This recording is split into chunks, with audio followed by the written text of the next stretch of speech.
But it's just the fact of like, once I put the evil eye on, all these crazy things started happening.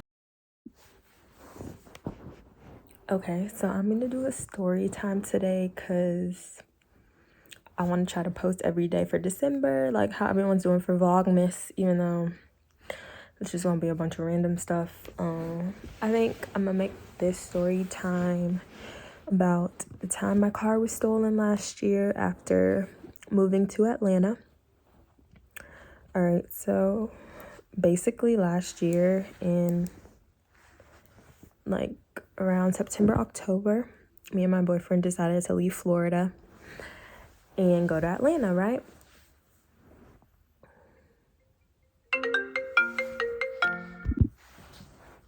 Okay, I'm back to give my my story time. I have my blueberries. I don't feel like the story time is gonna be too long, but who knows. But yeah, basically me and my boyfriend decided to leave Florida.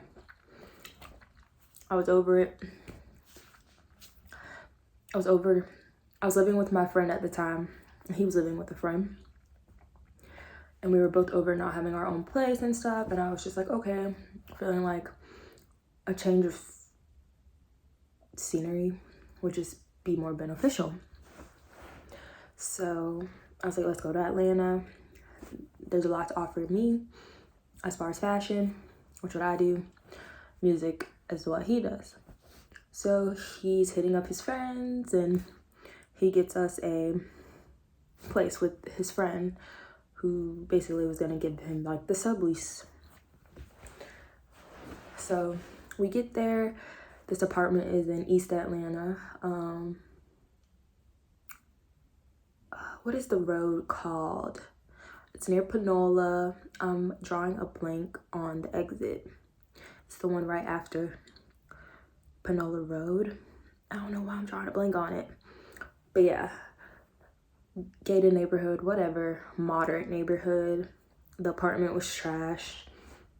Wasn't pleased, but we had a place. So mind you, this night we had a great night.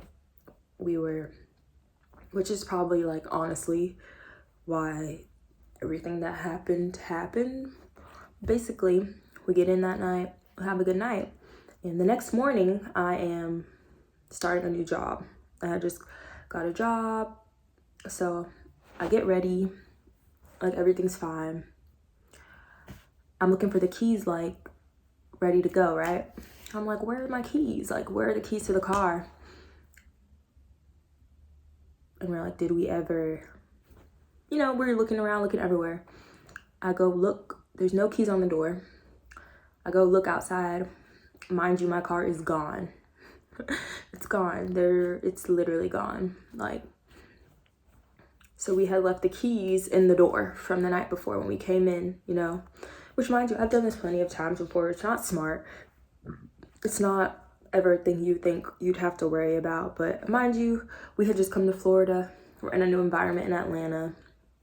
You know the type of place Atlanta is.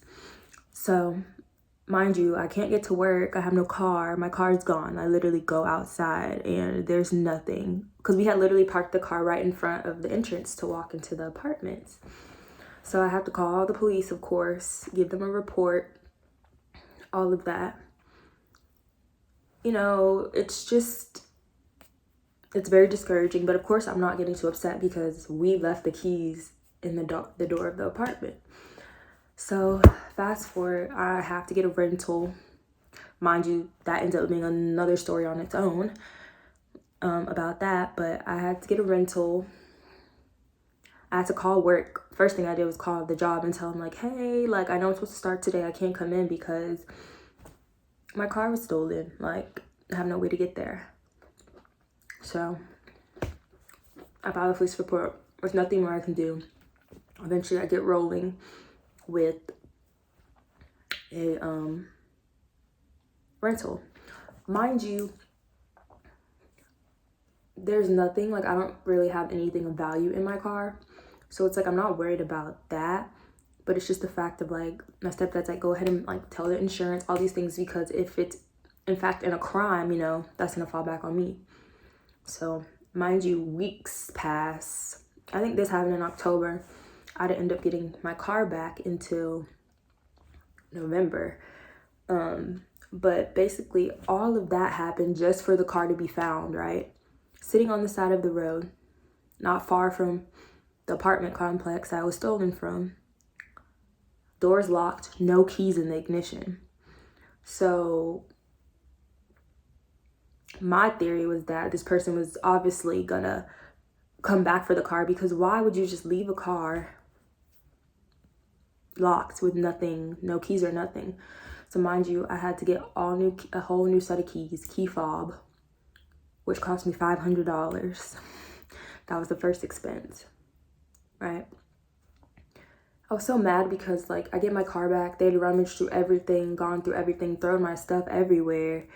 And it's like, the tank wasn't on empty or anything. So it's like, you've just been riding around in my car. Like, what was the point of it? And it even hits home more that like, this was possibly someone that was in the complex that that I go in every single day. Mind you, there's keys to the door on that keychain. You know what I'm saying? Like, there's all these things. So that's like another thing of like, my keys are honestly still out there somewhere. But it's just the fact of like, I don't know, it just baffles me that people do the things they do. But honestly, at the end of the day, like, the fault lies on leaving the keys in the door. That's obvious. So the first expense was the fact that I had to get a whole new set of keys. So I had to get the car. Oh, let me backtrack because I'm like not even telling the whole story. So basically, I get a call like weeks later that my car had been found on the side of the road, no keys, nothing. So they had to get it towed to a lot, which is near around the same area. I'm still trying to think of the exit. The same area that the car was stolen from, that we were staying at. All these things, right? But on top of that happening, the car sat in the tow lot for such a long time because on top of my car just being stolen, the car lot is trying to scam me out of money by having it sit there. Mind you, I'm working with insurance. So insurance is calling, they're saying that I'm calling the tow lot like, hey, I'll have my car, like, I'm gonna need it towed to Nissan because I don't have a key. Like, there's no way for me to just pick up my car and go without it being towed somewhere else other than the lot. I'm like, AAA is gonna come and tow the car. Mind you, they kept saying every time like, oh, it's not released yet. We don't have this, we don't have that. Mind you, I'm calling insurance like, they keep saying it's not released, it's not this, it's not that.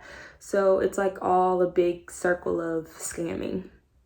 Everything that Atlanta gives is what I got in this situation. So I finally get my car towed to Nissan to find out that a new key is $500.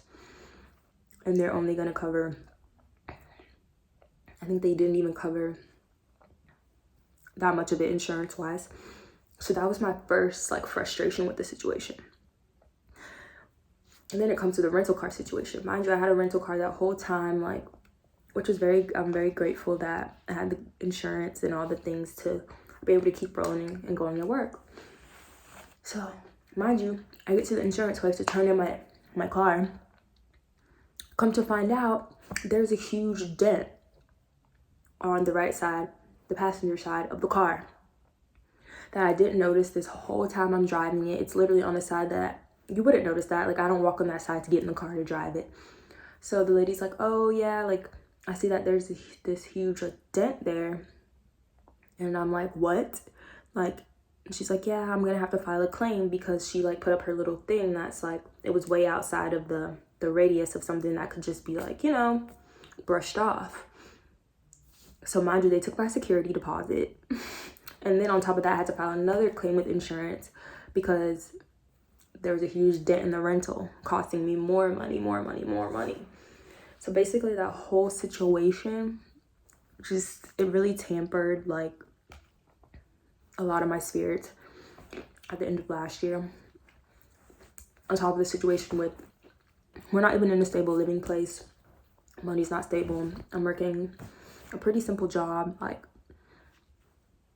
and then it just makes you think about things people do just because they have access to it. Mind you, I can give you a mirror, a polar opposite of the same situation. I moved to Gainesville.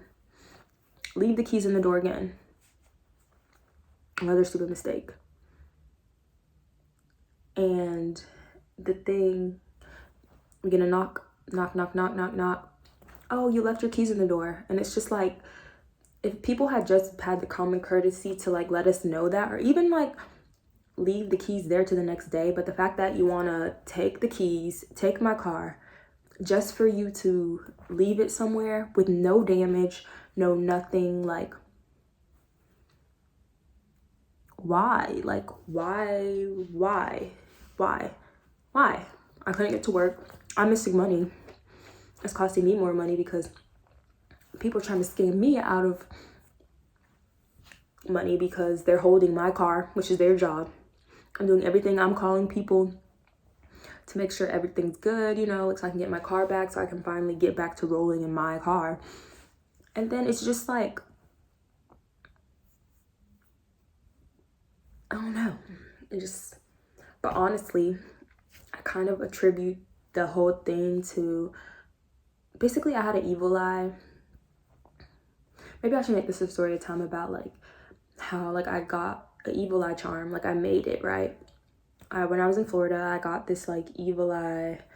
I don't know, maybe I have in my older vlogs, I have like, you'll see it in on my rearview mirror, but I like made the little I don't know, I made the little string for it to hang and everything. Like I, you know, put my work into it. Like I bought the charm, and then I made like a little thing for it to hang on my window. And a while after like doing that, I saw this post on someone's YouTube, or like they were talking about like how the evil eye, like how basically they had to put on like this evil eye necklace, and a lot of bad things started happening. So I was like reading the comments, and someone was like saying how they had a similar experience of like, oh, I had put an evil eye on my rearview mirror, and then all these crazy things started happening to my car. Mind you, I'm over here reflecting like, wow, because literally the same thing happened to me. Like car got stolen, transmission went out to the point where I can't even drive my car. Like I'm trying to drive it and it won't even start. Like I had to get $2,000 worth of a new transmission, and that's with someone helping me, you know. Like if you want the story time on that, I would tell that. But it's just a fact of like all of these crazy things started happening with my car. Like mind you, I've had this car since I was in high school, senior year, and I'm over 4 years out of college at this point.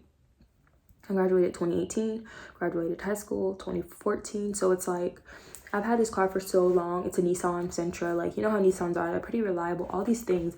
But it's just the fact of like, once I put the evil eye on, all of these crazy things started happening. And it took that comment to point it out to me, right? It took that comment for me to be like, wow, like, what is really going on here? Because in my eyes, like I feel like I'm such like a spiritual person. I'm getting into spirituality. I'm getting into all these things, but it's like I put this thing on my car to, you know, ward off the negativity when it's literally brought so much negativity onto me. So I'm like, I don't know.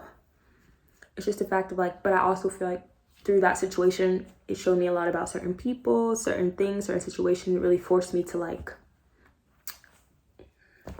be a big girl, like deal with these circumstances that I have to deal with. But it's just the fact of like, it's so crazy how you can have a perception of something and it literally turns out to be the complete opposite of what you think it's doing. Like you think it might be helping you, warding off all these evil things, but it's literally just attracting it. You know what I'm saying? So mind you, immediately after I saw that, took the evil eye off and threw it. Because it's just like, it's not ever worth the problems.